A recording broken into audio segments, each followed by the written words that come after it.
Hello guys, our project is design and development of switch box with integrated power monitoring. This is our project kit.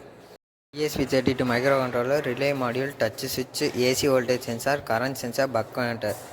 Components used. You have a Wi-Fi dashboard used to turn on and turn off the switch. Here having a 4-channel relay.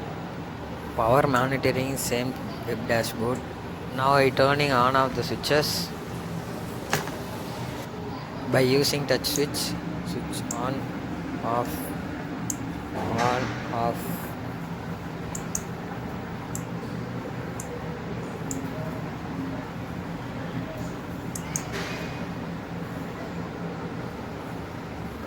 Now we monitoring the current, voltage, power using web dashboard and a display. Display shows the power, voltage. Thank you.